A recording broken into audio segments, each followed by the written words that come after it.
Okay, so what's your problem you're having with your Mustang? So, well, first it started as water leaking in. I didn't realize until I was in the back seat of my own car that there was water all over the floor. And it turned out water was leaking in from under the passenger side dash where the cabin filter is. We fixed that, and now my windshield wipers won't turn off. Okay, so two very common issues that this generation of Mustang has. It's a 2013 Mustang. So this is the passenger side of the car. Underneath this molding here is a cabin filter. You have to take these clips out, and inside here is a cabin filter. And what happens is, I'll show you on this side. Down inside below these molding pieces, there's a reservoir here and a reservoir over there, and at the bottom here there's a rubber sort of gasket that fits into a hole and allows water coming down the windshield that goes into here. It allows it to drain down there. Well, a lot of times that gets clogged up with pine needles or leaves or dirt, and basically what happens is this whole reservoir here fills up with water, and you can see the old water line right here. Water was all the way up to there. And what happens is it seeps through the cabin filter, runs down the inside of your floorboard inside your car, and it'll fill up the floorboard with water if you're not on top of it.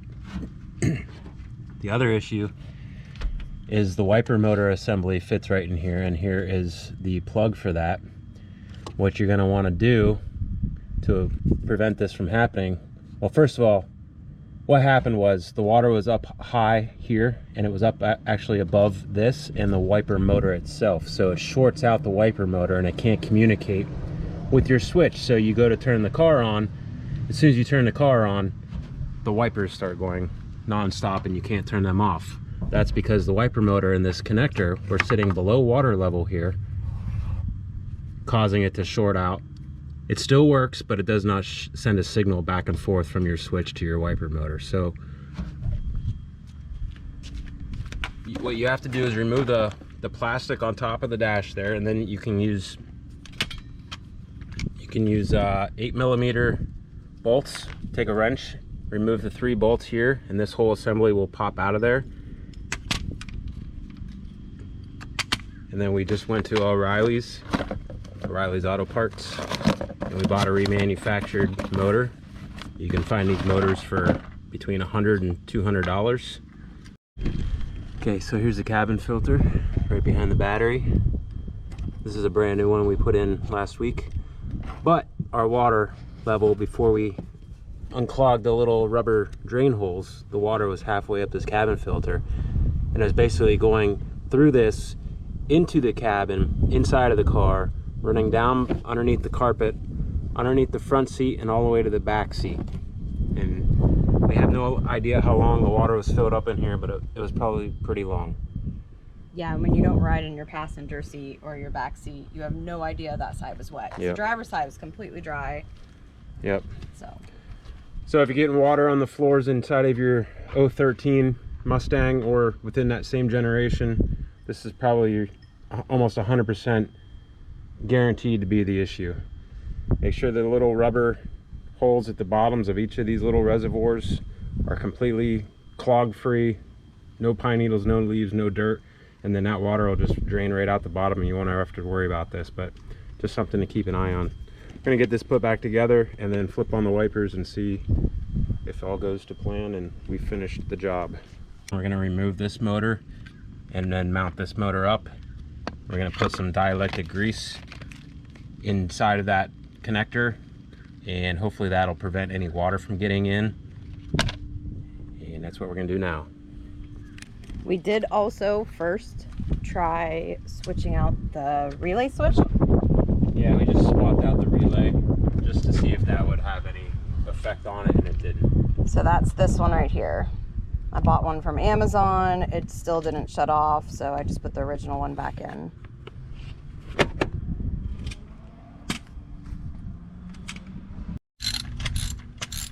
Alright, so there's 3 bolts here that'll remove this motor away from the wiper assembly.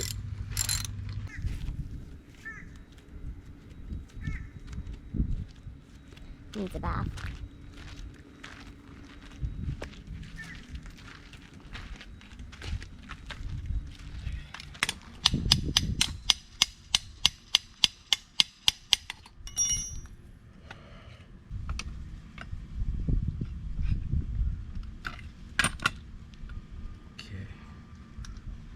Well, we have video if you forget. Put the main nut back on there. Just hold that in place. We'll take our black screws, line our holes up.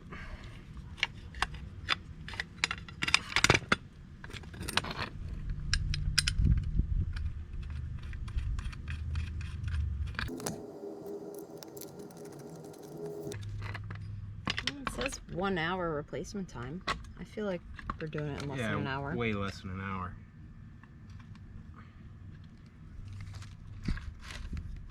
Okay, there's the new motor. That's a 1/2 inch bolt. So 4 nuts, or 3 bolts and 1 nut.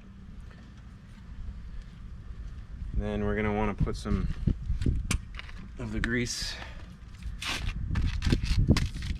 in this connector just to kind of try to keep some of that water out. And that's safe to go in there? That's what it's meant for.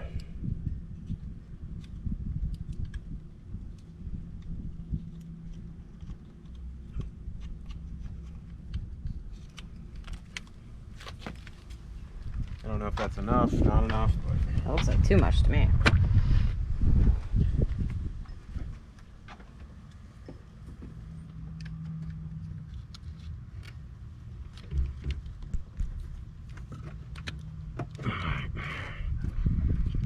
plug back in. Okay, and then we're gonna set this down in here.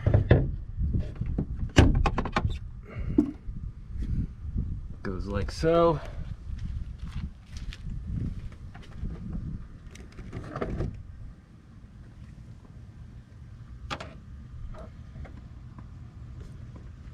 Then we got a bolt that goes in here.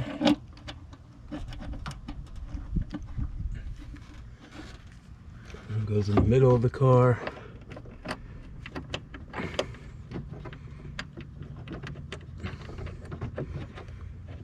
One there, and then we got one that goes in the middle.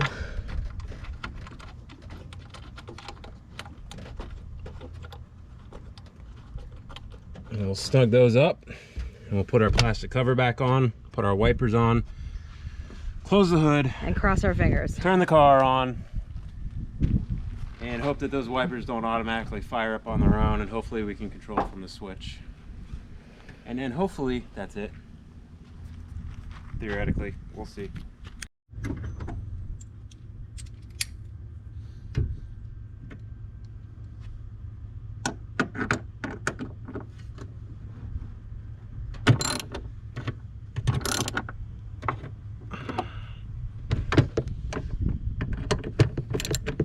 It's a pretty easy process. Usually don't make videos about stuff I don't know anything about, but this seemed pretty straightforward.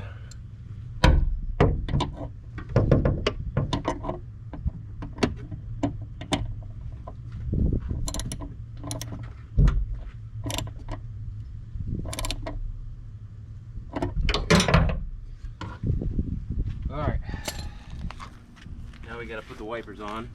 Alright, so while we got this trim piece out, since it's plastic, black plastic, it oftentimes grays out. It gets white and discolored. So if you take a little heat to it, you can use a torch or a heat gun and just take some heat to it. There you go. Oh. And that'll stay? Yeah, but it will I mean, it'll eventually fade back to this gray or white, but what you want to do is just hit it with some heat. And then every so often just put that new again, that gel stuff that you wipe on to make an old trim turn back to black. This seems easier. I mean, it's a little bit more time consuming. Basically what it's doing is just melting the top surface of the plastic, bringing it back to life.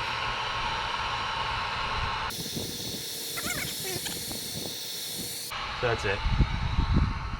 So now you just take some, you know, plastic trim wipes and wipe that off every so often, and it'll stay black instead of turning gray. Nice. It's all from the sun and weather. Fingers crossed.